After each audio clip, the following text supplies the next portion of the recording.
आज नमोकार मंत्र का ध्यान करते हैं। 5 पदों का आलंबन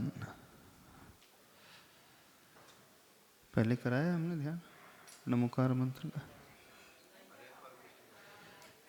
नमोकार मंत्र पूरे मंत्र का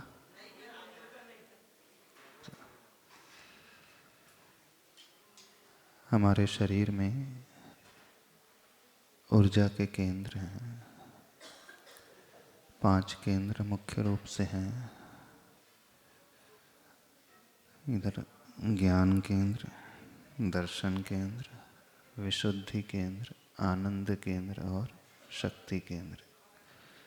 माथे के बीचों बीच जहाँ आप तिलक लगाते हैं, जिसे आज्ञा चक्र भी बोलते हैं, वहाँ नमो अरिहंताड़म इस पद को स्थापित करना है। कौन से कलर में? सफ़ेद रंग में। जैन ध्वज में 5 रंग होते हैं ना, पंच परमेष्टि के प्रतीक स्वरूप। सफ़ेद, लाल, पीला, हरा और नीला। 5 तत्व भी होते हैं, पृथ्वी तत्व, जल तत्व, अग्नि तत्व, वायु और आकाश। सफ़ेद रंग जल तत्व का प्रतीक, लाल रंग अग्नि तत्व का प्रतीक, पीला रंग पृथ्वी तत्व का प्रतीक, हरा रंग वायु तत्व का प्रतीक और काला अथवा डार्क ब्लू आकाश तत्व का प्रतीक। हमारे शरीर में 5 तत्व भी होते हैं। पंच परमेष्टि की एक एक पद एक एक तत्व को रिप्रेजेंट करते हैं और इन तत्व को देखने के लिए 5 कलर हैं। इन तत्व का अपना अपना स्वाद भी होता है। जो इसका ज्ञान रखता है वो पकड़ भी सकता है कि हमारे शरीर में मुख्यतः कौन से तत्व की प्रधानता चलती है। जहाँ हमारी श्वास निकलती है, जितनी लंबाई को लेकर के निकलती है, उसी के अनुरूप हमारा तत्व उस समय प्रमुख रूप से चलते रहता है।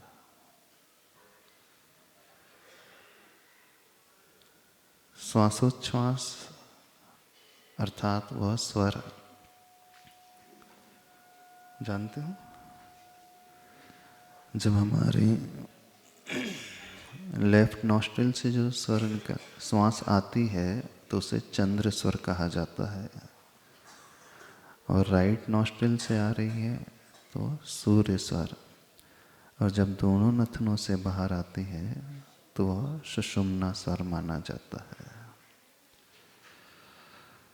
श्वास कई बार बहुत तीव्र बाहर आती है, कई बार बहुत माइल्ड, बहुत स्लो आती है। तो जितनी लंबी श्वास बाहर आती है वह उतनी अच्छी मानी जाती है। वहाँ वो जल तत्व को रिप्रेजेंट करती है। कई बार श्वास पता ही नहीं चलती आ रही है कि नहीं। दिखना आता है आपको? श्वास बाहर छोड़ो, आपको महसूस हो जाएगा कि श्वास किस साइड से आ रही है, बाएं से कि दाएं से, और कितनी लंबाई में आ रही है।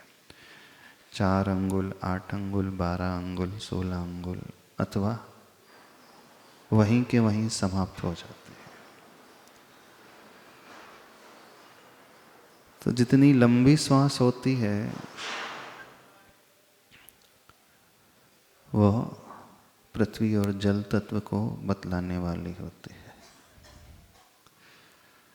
फिर अभी स्वर विज्ञान का विषय नहीं लेना है, अभी तो हमें पंच परमेष्टि का विषय लेना है।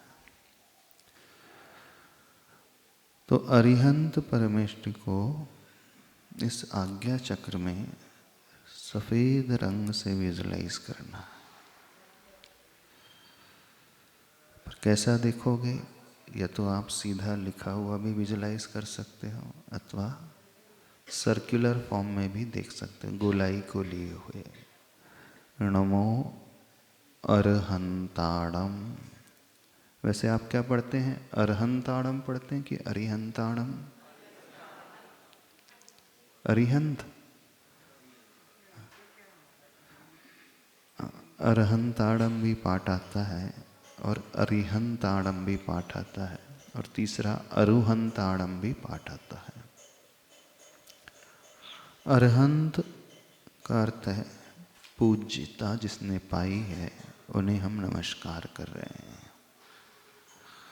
और अरिहंत का अर्थ है जिन्होंने अपने अंतरंग शत्रुओं को नष्ट कर दिया है, उनका हनन कर दिया है, घातिया कर्म को नाश जिन्होंने कर दिया है, वे कहलाते हैं अरिहंत।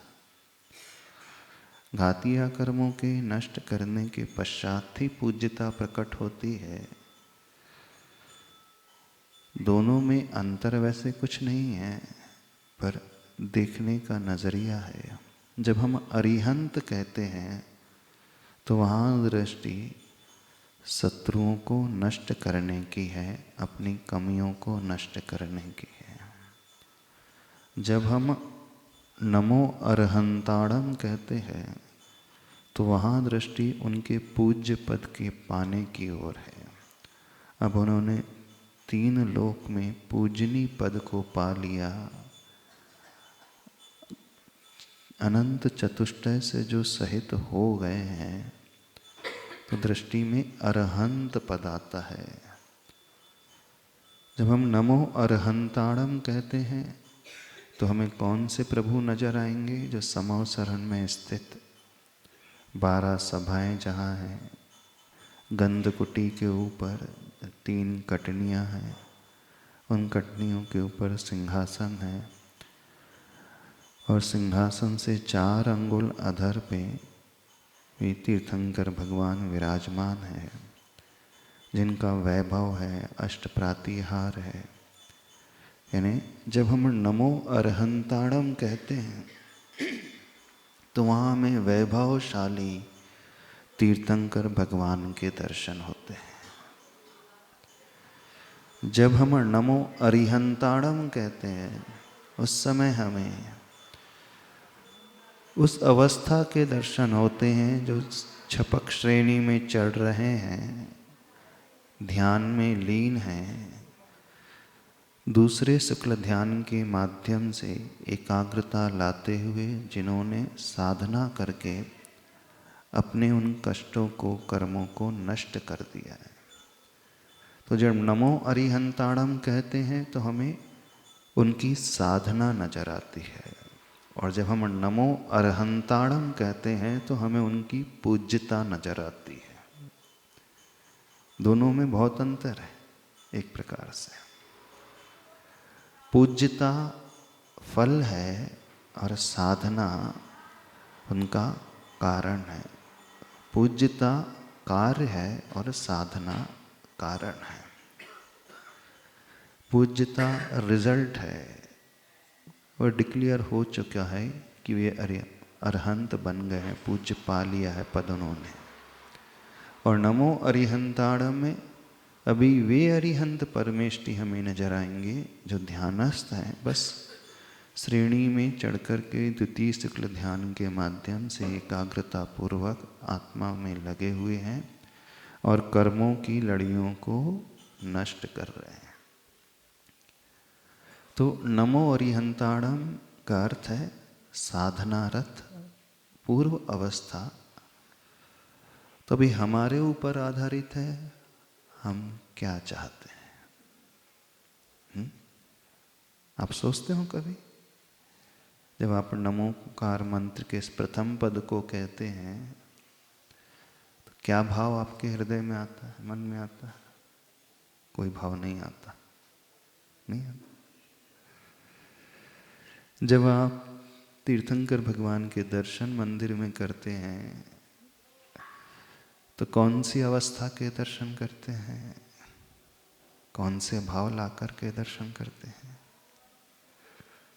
कोई भाव नहीं, न तो अरिहंत न अरहंत। जो है सो है, चलता है, पता ही नहीं क्या भूल जाते हैं, है ना? सोचते ही नहीं है कि हम क्या पढ़ रहे हैं, क्या कह रहे हैं। अब ये उद्देश्य हमारा है कि हम क्या चाहते हैं। जो व्यक्ति उन जैसी लक्ष्मी को चाहता है तो वो नमो अरहंताड़म इस पद का जाप करता है। जो व्यक्ति उन जैसी साधना को चाहता है तो वो नमो अरिहंताड़म इस पद का जाप करता है। आप लोग क्या चाहते हो? अरिहंत और अरहंत है एक ही, पर हमें क्या नजर आ रहा है? अरिहंत से ही वो अरहंत बनते हैं।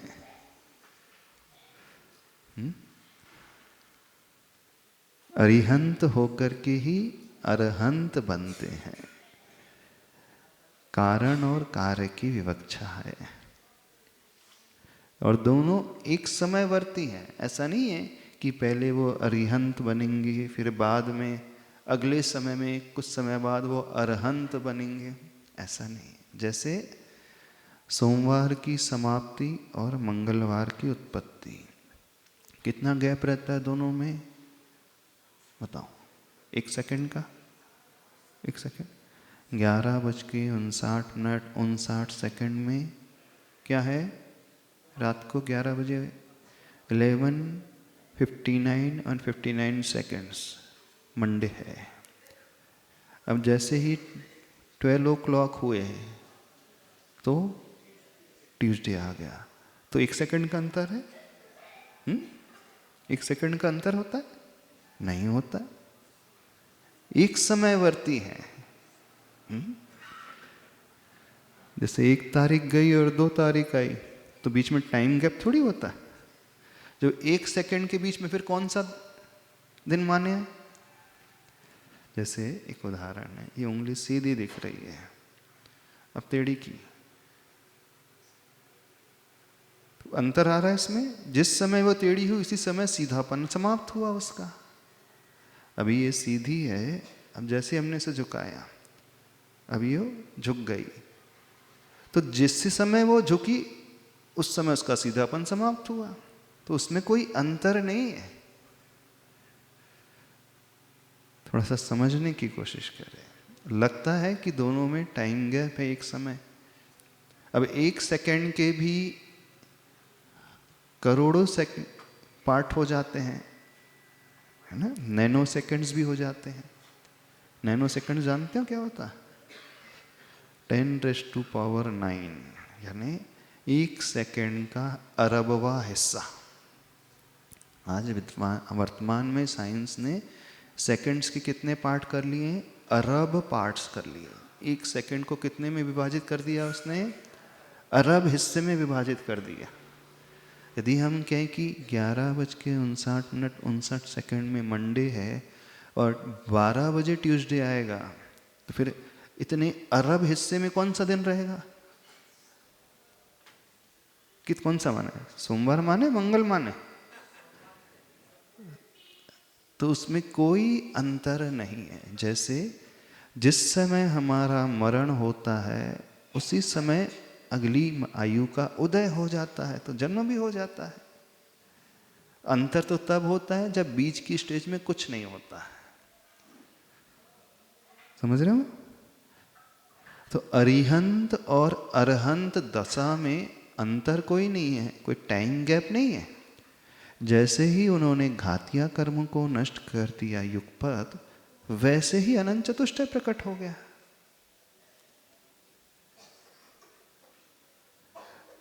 इन कर्मों का नष्ट होना और अनंत चतुष्टय की उत्पत्ति होना, फूल का नष्ट होना और फल की उत्पत्ति होना। तो फूल नष्ट नहीं होता है, फूल ही जो है फल में ढल जाता है। समझ रहे हो कि नहीं समझ रहे? तो अरिहंत और अरहंत दोनों है ही एक ही जीव में, और उनमें कोई अंतर भी नहीं है। लेकिन हमारी दृष्टि में अंतर है। जो व्यक्ति उस पर्टिकुलर मंत्र को पढ़ रहा है तो उसकी दृष्टि में ये अंतर आ जाएगा कि वह अरिहंत भगवान की कौन सी दिशा को चाह रहा है, कौन सी दशा को देख रहा है।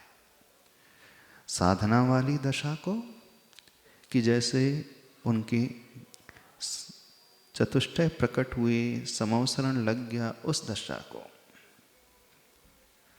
आप लोग कौन सी दशा का विजुलाइजेशन करते हो? कुछ नहीं सोचते? कुछ सोचते हो? मानस बनाते हो? अब थोड़ा सा ध्यान से देखना। जब मंदिर में प्रभु के दर्शन करते हैं तो अरिहंत भगवान के दर्शन करते हो कि अरहंत भगवान के दर्शन करते हो? किसके करते हैं? अरहंत कि अरिहंत? जो वेदी होती है वो समवसरण का प्रतीक होती है। वेदी जो होती है अष्ट प्रातिहार से सहित होती है। सिंहासन है, चंवर है, छत्र है, भामंडल है, अशोक वृक्ष है, पुष्प वृष्टि बन हो रही है, देवता लोग पुष्प वृष्टि कर रहे हैं, दिव्य ध्वनि है और दुंदुभी बज रही है। तो ये सारा दृश्य हमें वेदी में दिखता है कि नहीं? तो वेदी में जो भगवान नजर आ रहे हैं वे अरहंत प्रभु नजर आते हैं। अब अरिहंत को हमें देखना पड़ेगा, अरहंत हमें दिखते हैं। क्या हम कह रहे हैं? क्योंकि जितनी भी वेदियां होती हैं वे समवसरण का प्रतीक होती हैं। समवसरण में 3 कटनी के ऊपर सिंहासन में प्रभु विराजित रहते हैं। ऐसे ही मंदिर में जो वेदियां होती 3 कटनी उसमें बनी रहती हैं, फिर 3 कटनी के ऊपर सिंहासन है, फिर प्रभु। तो वो अवस्था अरहंत दशा की अवस्था है, यानी वैभव से संपन्न। ये दशा मंदिर में इसलिए बनाई जाती है क्योंकि जो श्रावक है, जो दर्शनार्थी है, जो भक्त है, वो क्या चाहता है? उन्हीं जैसा वैभव चाहता है। वैभव चाहते हो कि नहीं? बहिरंग वैभव भी और अंतरंग वैभव भी। तो मंदिर में वैभवशाली तीर्थंकर को बसाया जाता है, रूखे सूखे नहीं। क्योंकि हम जो देखेंगे फिर वही हमारी भावना होती है। तो श्रावक हमेशा वैभव चाहता है, वैभव से संपन्न होना चाहता है, श्री से संपन्न होना चाहता है। तो अंतरंग श्री, अंतरंग लक्ष्मी प्लस बहिरंग श्री यानी बहिरंग लक्ष्मी। तो समवसरण का वैभव प्रभु की बहिरंग लक्ष्मी का प्रतीक है। इसलिए मंदिर में वेदी भव्य से भव्य बनाई जाती है, पूरे प्रातिहार्यों से सहित बनाई जाती है। जब दृष्टि उन प्रातिहार की ओर, वेदी की ओर, वैभव की ओर जाती है तो जो दर्शन करने वाला व्यक्ति है उसके सबकॉन्शियस माइंड में वो ही आने लगता है। धवला ग्रंथ में जो मंगलाचरण है उसमें नमो अरहंताड़म पाठ है। अरिहंताड़म नहीं है, नमो अरहंताड़म पाठ है। यानी अनंत चतुष्टय और वैभव से संपन्न उन अरहंत भगवान को, तीर्थंकर को नमस्कार किया जा रहा है। तो अब इन 5 पदों में नमो अरहंताड़म, इस पद को सफेद रंग में यहाँ लिखा हुआ देखना है अपने ज्ञान केंद्र में, माथे के बीचों बीच। कैसे लिखा देखोगे आप? सीधा भी देख सकते हो अथवा सर्कुलर फॉर्म में भी देख सकते हो। गोलाई को लिए नमो अरहंताणम। समझ में आ रहा है? हाँ। दूसरा पद है नमो सिद्धाणम। नमो सिद्धाणम, यह सिर के ऊपर के भाग में दर्शन केंद्र जहाँ ब्रह्म रंध्र होता है वहाँ विजुलाइज करना है। अब कैसा दिखोगे? लाल कलर में, ये तो स्ट्रेट अथवा पुनः ऐसे गोलाई को लिए हुए। नमो सिद्धाणम। जब हम नमो अरहंताणम कहते हैं और इसका चिंतन सफ़ेद रंग में करते हैं तो उसका लाभ क्या होता है, थोड़ा सा ये भी बता देते हैं। जो व्यक्ति अरहंत भगवान का चिंतन करता है सफ़ेद रंग में लिखे हुए इस पद के साथ, उसके शरीर में WBC की काउंटिंग बढ़ती है, वाइट ब्लड सेल्स। अर्थात हमारे रक्त में दो प्रकार के सेल्स होते हैं, white blood cells and RBC, red blood cells. तो ब्लड में दोनों ही प्रकार के सेल्स होते हैं। तो ये वाइट ब्लड सेल्स होते हैं तो WBC,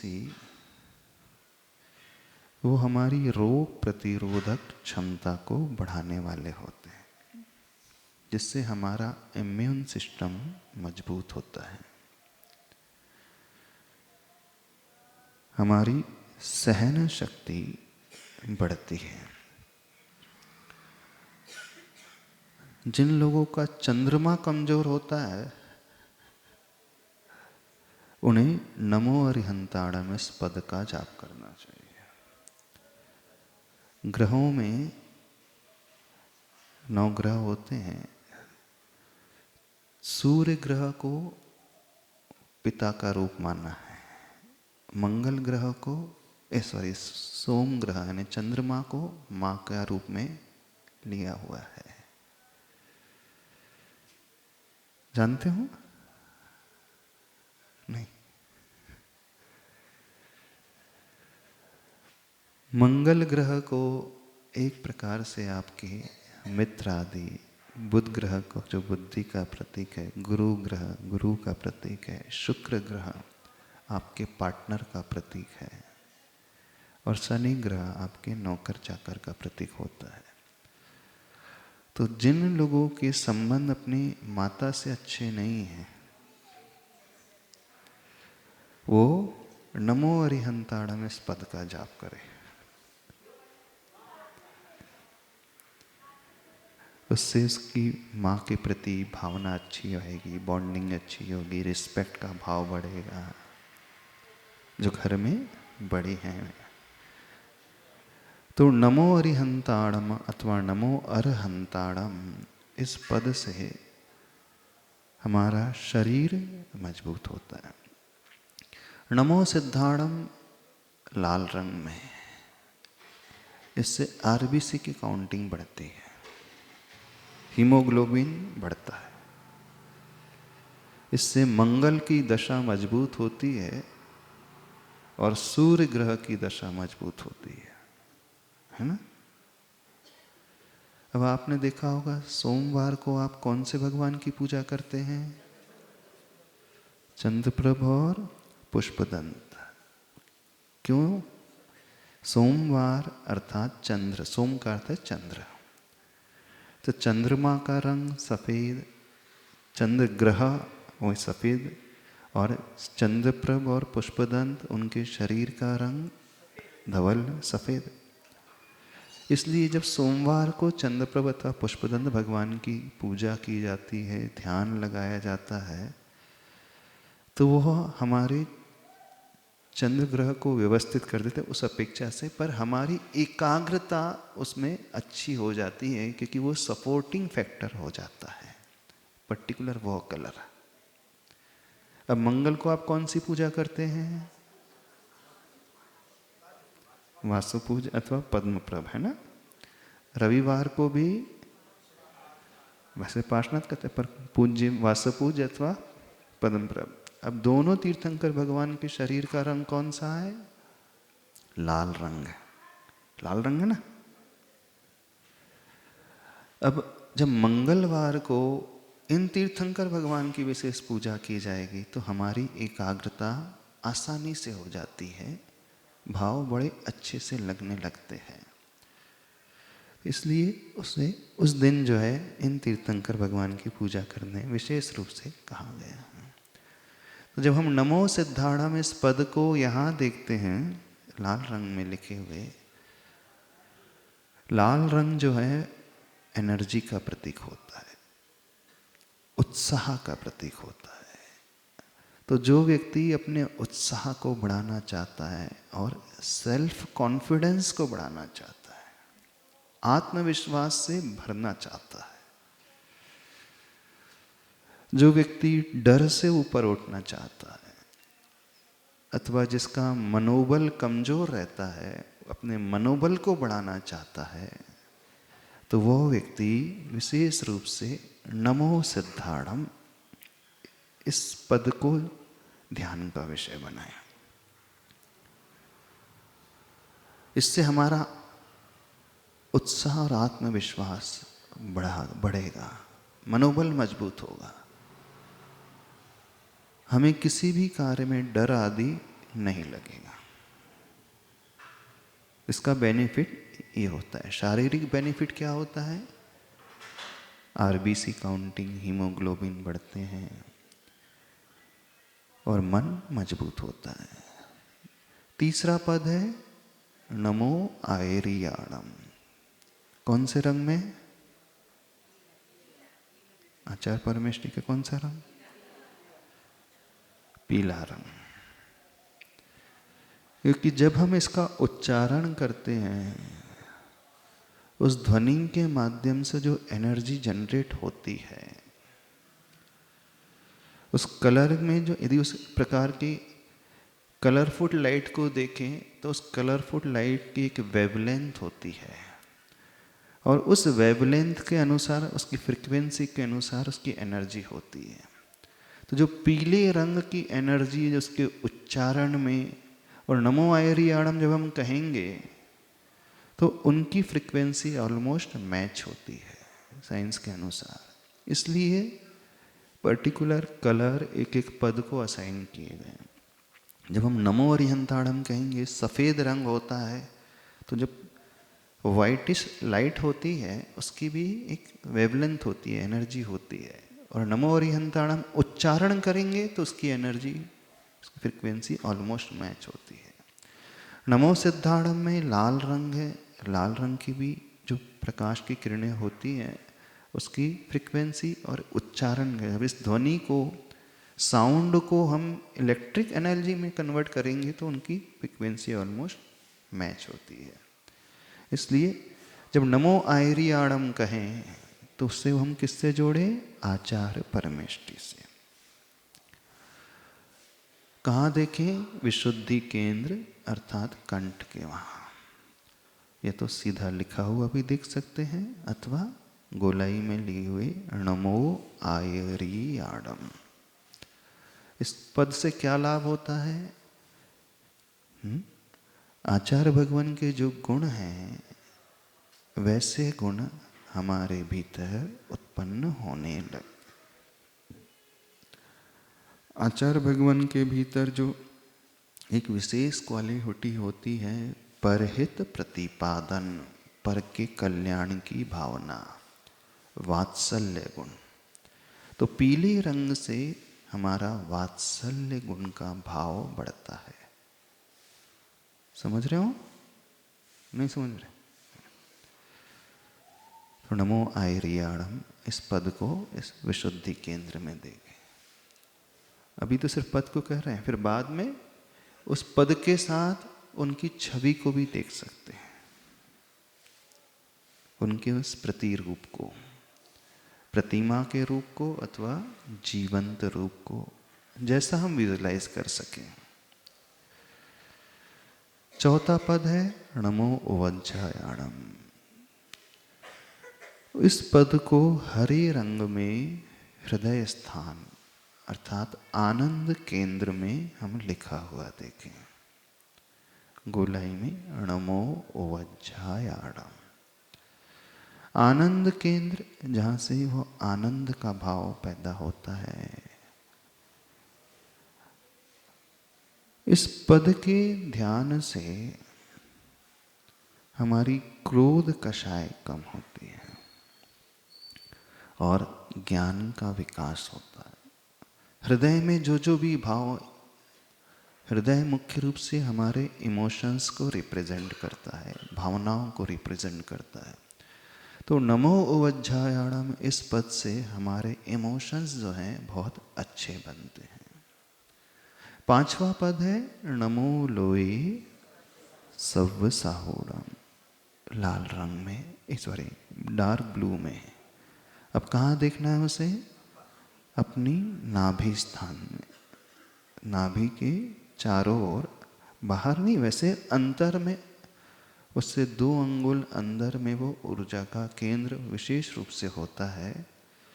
तो नाभि केंद्र हमारा बॉडी का सेंटर पॉइंट माना जाता है। जिसकी नाभि व्यवस्थित होती है उसका पाचन तंत्र व्यवस्थित होता है ना। और नाभि डिसलोकेट हो जाती है, अव्यवस्थित हो जाती है, तो उसका पाचन तंत्र गड़बड़ा जाता है कि नहीं। तो जिसका केंद्र व्यवस्थित होता है, सेंटर पॉइंट व्यवस्थित होता है, उसकी पूरी पेरिफेरी व्यवस्थित होती है, परिधि भी सुव्यवस्थित होती है। केंद्र स्थान शक्ति का केंद्र माना जाता है। तो जिसकी नाभि व्यवस्थित होती है उसका पेट व्यवस्थित होता है, और जिसका पेट व्यवस्थित होता है वो अपने आप में स्वस्थ रहता है, उसका शरीर स्वस्थ रहेगा हमेशा। हमारे लिए शरीर में यदि कोई बीमारी पैदा हो रही है तो उसकी शुरुआत हमेशा पेट से ही होती है। सबसे पहले पेट गड़बड़ाता है, फिर बाद में शरीर में बीमारियां पैदा होती हैं। तो यदि हम अपने आप को स्वस्थ रखना चाहते हैं तो इस शक्ति केंद्र को हमेशा एक्टिव रखना चाहिए, व्यवस्थित रखना चाहिए, एनर्जेटिक बना करके रखना चाहिए। तो नमो लोए सव्व साहूणम, इस पद के ध्यान से, इस पद के उच्चारण से हमारी आंतरिक शक्ति, शारीरिक शक्ति और विशेष रूप से सहन शक्ति का विकास होता है।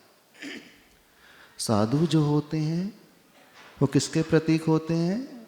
समता को रखने वाले, सुख और दुख में, अनुकूलता प्रतिकूलता में, उपसर्ग परिशा में जो हमेशा साम्य भाव रखते हैं।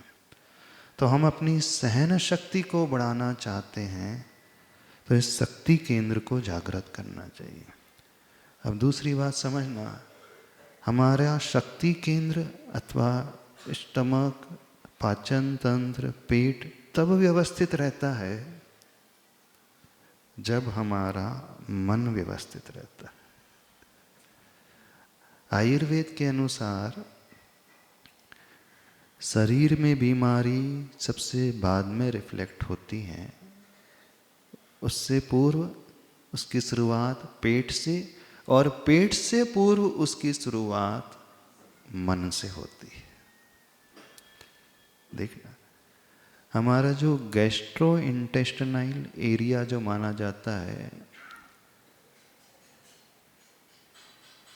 पाचन तंत्र वाला जो इंटेस्टाइन एरिया वाला क्षेत्र है, उसे सेकंड ब्रेन कहा जाता है। जीआई जो सिस्टम है ना, गैस्ट्रो इंटेस्टाइन रीजन वाला एरिया, उसे क्या कहता है? It's the second brain of the human being. उसे सेकंड ब्रेन क्यों कहा जाता है? क्योंकि उसका पूरा फंक्शन ब्रेन के अनुसार होता है। तो जैसी हमारी सोच होती है उसी के अनुरूप हमारा पेट होता है। या यूं कह दे, जैसी हमारी सोच होती है वैसे ही हमारी शौच होती है। क्या कहे? शौच जानते हो कि नहीं? जो व्यक्ति जितना स्वस्थ रहता है उसका मल उतना ही प्रॉपर रहता है, और जो एकदम बीमार रहता है उसका मल प्रॉपर नहीं रहेगा, उसे दस्त लगेंगे, डाइजेशन प्रॉपर नहीं रहेगा। तो हमारा डाइजेशन प्रॉपर हमारी सोच पर आधारित होता है। तो हमारा स्वास्थ्य हमारे मन की सोच पर डिपेंड करता है। क्या समझ रहे हो? तो यदि हम अपने आप को स्वस्थ बनाना चाहते हैं तो क्या करना होगा? सोच को स्वस्थ बनाना चाहिए। आयुर्वेद के अनुसार कुछ वैद्य ऐसे होते हैं, वो किसी पेशेंट को हाथ लगाए बिना सिर्फ उसकी सोच देख करके निर्णय ले लेते हैं कि इसकी कौन सी बीमारी है। नहीं, आपके मल को देख करके वो जजमेंट दे देंगे कि व्यक्ति स्वस्थ है, अस्वस्थ है, कैसा है। अब जो व्यक्ति जितना ज़्यादा चिंता करता है, जो हमेशा उधेड़ बुन में उलझा हुआ रहता है, जो व्यक्ति हमेशा डिलेमा में ही रहता है, करूं कि नहीं करूं, है ना? कुछ लोग होते हैं ना, करें नहीं करें, कभी कहते हैं कर लेना चाहिए, कभी लगता है नहीं करना चाहिए। तो जो जितने उलझन में रहते हैं व्यक्ति, उन्हें एक बीमारी प्राय होती है, आंव की बीमारी। आंव समझते हो? पेचिस की बीमारी जैसे कहते हैं, अथवा IBS की बीमारी, इरिटेबल बाउल सिंड्रोम। ये क्या होता है? IBS यानी उसको भोजन प्रॉपरली पचता नहीं है, तो वो कहलाती है आम की बीमारी। संस्कृत में आम दोष, यानी आम का अर्थ होता है कच्चा।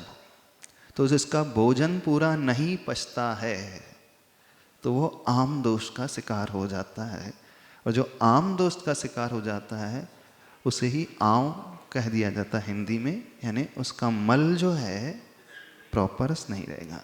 स्वस्थ व्यक्ति का जो मल होता है कैसा होता है जानते हो? कैसा होता है? एकदम सॉलिड होता है। और जो जितना बीमार होता है उसका मल जो है सेमी लिक्विड, सेमी सॉलिड। तो देखना, हमारे स्वास्थ्य की आधारशिला क्या है? हमारी सोच।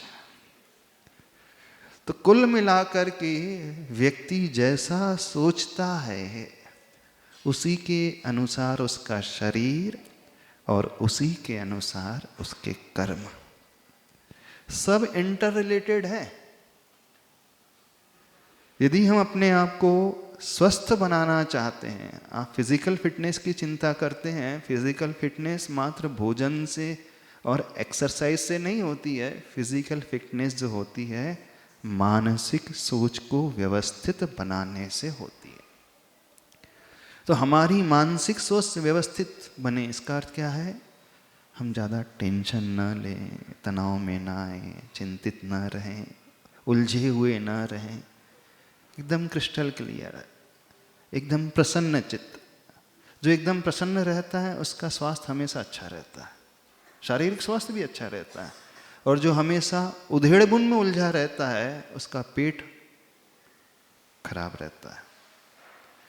ज्ञानार्णव ग्रंथ में एक बहुत अच्छी बात आचार्य प्रवर सुखचंद स्वामी जी ने कही है। जितने भी महान योगी होते हैं, महातपस्वी होते हैं, वे अल्प पुरीश वाले होते हैं। अल्प पुरीश का अर्थ होता है अल्प मल। अब तीर्थंकर भगवान जो होते हैं वो भोजन तो करते हैं, आहार तो करते हैं, लेकिन उनका मल नहीं होता। अर्थात जो भी उन्होंने ग्रहण किया वो पूरा एनर्जी के रूप में कन्वर्ट हो जाता है, वेस्टेज कुछ नहीं बचता। और जो तपस्वी योगी होते हैं वो आहार तो करते हैं, वेस्टेज उनका बहुत कम क्वांटिटी में होता है। और कुछ लोग होते हैं खाते ज़्यादा हैं और वेस्टेज में पूरा हो जाता है। आप लोग कहते हैं ना, ये खाते बहुत है, इनके शरीर को लगता नहीं है, शरीर को लगता ही नहीं है। तो लगता नहीं है किसका अर्थ क्या हुआ? इनटेक तो हो रहा है लेकिन वो प्रॉपर डाइजेस्ट नहीं हो रहा है। तो जो तीर्थंकर होते हैं, महान योगी होते हैं, वो कैसे होते हैं? जो भी वो खा रहे हैं उसे डाइजेस्ट कर लेते हैं और जो वो सोचते हैं उसके अनुरूप अपने जीवन को बनाते हैं। तो reading without reflecting is just like eating without digesting. क्या कहा हमने? Reading without reflecting is just like eating without digesting. तो जो पढ़ता है, स्वाध्याय करता है, धर्म बाहर से करता है और रिफ्लेक्ट उसके जीवन में नहीं हो रहा है, आचरण में नहीं उतर रहा है, तो वो व्यक्ति कैसा है? भोजन तो कर रहा है लेकिन डाइजेस्ट नहीं कर रहा। अब जो जितने महान योगी होते हैं, जितना भी वो पढ़ते हैं उसे अपने आत्मा में आत्मसात कर लेते हैं। और जब आत्मा में आत्मसात कर लेते हैं, इसका अर्थ है उनकी सोच बड़ी अच्छी होती है। और सोच अच्छी होती है तो पेट और शरीर स्वस्थ रहता है। तो जितना वो ग्रहण कर रहे हैं वो ज़्यादा मोस्टली एनर्जी के रूप में कन्वर्ट हो जाता है और जो वेस्टेज बचता है बहुत कम मात्रा में। इसलिए आचार्य भगवान ने लिखा, महान योगी के लक्षण अल्प मल वाले। देखना उनका चिंतन, ये फैक्ट है। और जिसका मल अधिक रहता है इसका मतलब प्रॉपर डाइजेशन नहीं है। आपने देखा होगा जब बारिश का महीना आता है, सावन का महीना आता है, तो गाय भैंस को दस्त लगने लगते है ना।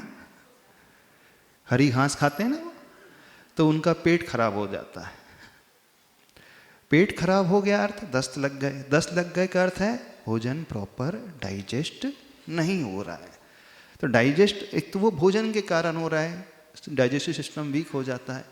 तो हम उस डाइजेस्टिव सिस्टम को स्ट्रांग बनाना चाहते हैं तो हमें क्या करना चाहिए? अपनी सोच को स्ट्रांग बनाना चाहिए।